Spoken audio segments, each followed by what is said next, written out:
take a regular drill, or even this, no, I would say a regular drill a hole in it and then make it fit. While if you get a square one, you have to file and shit like that. It's kind of annoying. So that's with that. Now this board also goes to here. This is where the buttons are. This is the Xbox 360 one. That's the PS3 one. This doesn't fit comfortably anywhere with screws or anything, because this is in the same spot that is in the Xbox stick. But hot gluing it right next to it works perfectly fine. Now, when you want to hot glue this, you can see how like there's the green board sticking out. The green board is going to be facing the opposite way on the Xbox stick, because it doesn't fit the other way, and that's important because when you solder the wires together, from what I understand, you want to solder the right sides to each other, because if you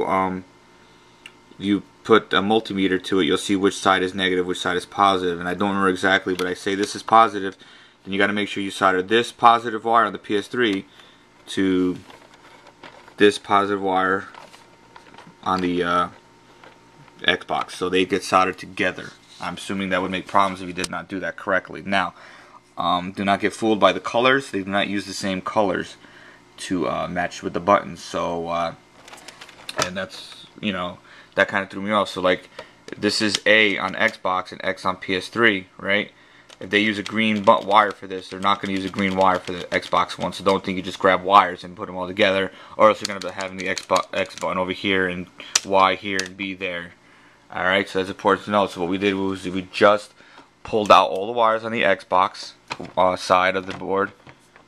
Actually, I don't know, whichever one we did. We pulled all the wires on one of them, and if you look inside, in between each wire, it says what each one it corresponds to. So it's very easy. So you don't have to even write down like, okay, wait, this was what? And then look at the wire and match. So right here, I mean, you can't see, but this is, you know, it says SL, ST, whatever.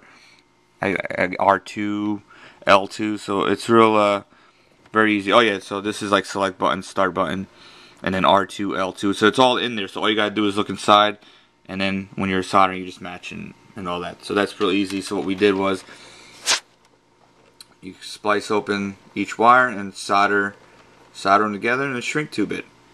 And just note that the wires are not that long, so what you want to do is you want to solder at, like, you know, the middle or beginning of the wire of like the PS3 wire, the one that's connected to the button. That way when you go to open it, you can actually open it. It's not, if you connect them both at the quick connects, the wires are too short, I think, on the Xbox one, at least the SC one, because I guess the SC where the button was placed, you didn't need the wires to be that long. So you just want to do that, and then you know, solder at the beginning, so you can do that, and then just match the colors and you're set. Now over here, you're probably wondering why that's in there. It would have been too much work for to cut open a part of the fight stick to fit that in there. It could have been done, it would have been too much work, and I didn't really want to. Really, the only space we probably could have put it was on the sides, where really was no room to go over here with it. So really, the only room was going to be like on the side, and I didn't want to do that. So we just hot glued it to the bottom, and we bought a little button that you can buy at Radio Shack.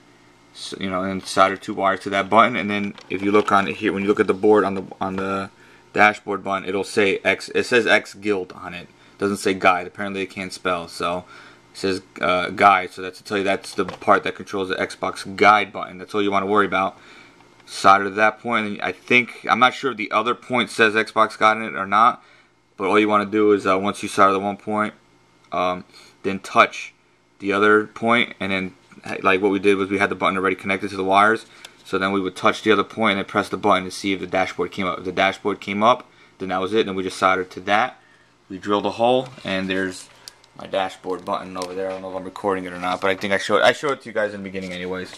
So the only thing I did make sure was that the switch was set on DP, and that I locked it so that it wouldn't fall down, and then I'd have to open up the stick just to switch it back to DP. I mean, you can play Street Fighter on left LS, if you want to call it that, on F analog, but then you can't control your dashboard. So DP is pretty much the standard. So for, you know, controls well through the whole game. It controls on Street Fighter, and it controls your dashboard. So leave it on that, and just leave that unlocked, so in case you drop it some one time, it won't accidentally switch or whatnot. So that's that. I hope I didn't miss anything. I mean, you can see we just hot glued things to keep things somewhat neat. I mean, I've seen some people, they'll take the whole, they'll use longer wire, and they'll just use a big shrink tube for the whole thing. I didn't do that.